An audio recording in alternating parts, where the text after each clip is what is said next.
বিয়ে থেকে অনেক আনন্দ পেলাম। সাদা ঘোড়া সাথে সোনালী রঙের শেরওয়ানি, প্রাচীন যুগের মতো ঘোড়া ও পালকিতে চড়ে বিয়ে করতে যাচ্ছেন বর। আবহমান বাংলার ঐতিহ্য পালকিতে বিয়ের রীতি যেন এখন রূপকথার গল্পের মতো। আধুনিকতার ছোঁয়ায় ধীরে ধীরে হারিয়েছে গ্রামীণ বিয়ের ঐতিহ্যবাহী বাহন পালকি। এই পালকিতে বউ আর ঘোড়ায় চড়ে বরের বিয়ে করতে আসার ঘটনা এখন খুব একটা শোনা যায় না।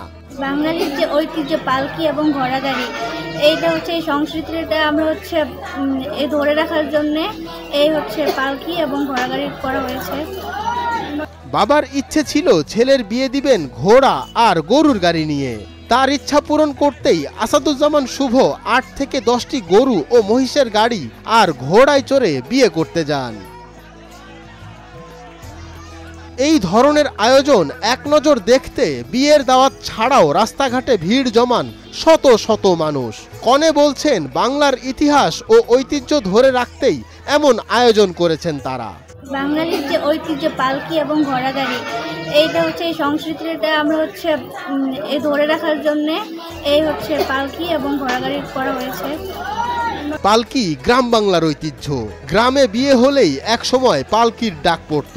কনে পালকিতে বসতেন, ৪ জন বেয়ারা তাকে বহন করত আর ছন্দে ছন্দে বিয়ের সারি গান গাইত। বরযাত্রীরা পালকির পেছন পেছন ছুটতেন। এ এক অন্যরকম আনন্দ ছিল এক সময়ে। তাই তো বিয়েতে আসা এক তরুণী বলছেন এ ধরনের বিয়ে কখনো দেখেননি তিনি, যে কারণে অনুষ্ঠানে এসে খুবই আনন্দিত সে। এ ধরনের বিয়ে তো আর এখানে হয় না, তো এখানে পালকি কিসের গাড়ি নিয়ে এখানে সবাই আসছে, তো একটা মনোমুগ্ধকর পরিবেশ আমাদের বাপ-দাদার আমলে ছিল, এখন এটি আর নাই। তবে এটা ঐতিহ্য, এটি আমাদের ঐতিহ্য, এটা ধরে রাখার জন্য আমাদের এটি আর কি চালু করা হয়েছে। ইউনিয়নের চেয়ারম্যান বলছেন এই আয়োজনগুলো প্রাচীন ও ঐতিহ্যবাহী। এই যুগে এসে এতগুলো গরু মহিষের গাড়ি দেখে আনন্দিত সবাই। আসলে আমাদের এলাকায় ঐতিহ্যবাহী এটা যে ঘটনা ঘটলো, আমাদের এলাকায় গরু গাড়ি আগে ছিল, পালকি আগে ছিল, প্রায় ২০-২৫ বছর ধরে গরু গাড়ি ছিল না। খুব সুন্দর হয়েছে, এলাকার লোকেদের খুব খুশি। মানুষ বলছে কী ব্যাপার, এত গরু গাড়ি পাইলো কোথায়, পালকি পাইলো। এটা আসলে আনন্দিত ব্যাপার আমাদের এটা খুব ভালো লাগছে আমাদেরকে, লোকজন খুব ভালো বলতেছে। কাজে এটা আমাদের দরকার ছিল, এগুলো আমাদের আবার চালু করার জন্য আমরা চেষ্টা করব। ঠাকুরগাঁও জেলার হরিপুর উপজেলার ২ নং আমগাঁও ইউনিয়নে ঘটে এমন ঐতিহ্যবাহী বিয়ের আয়োজন।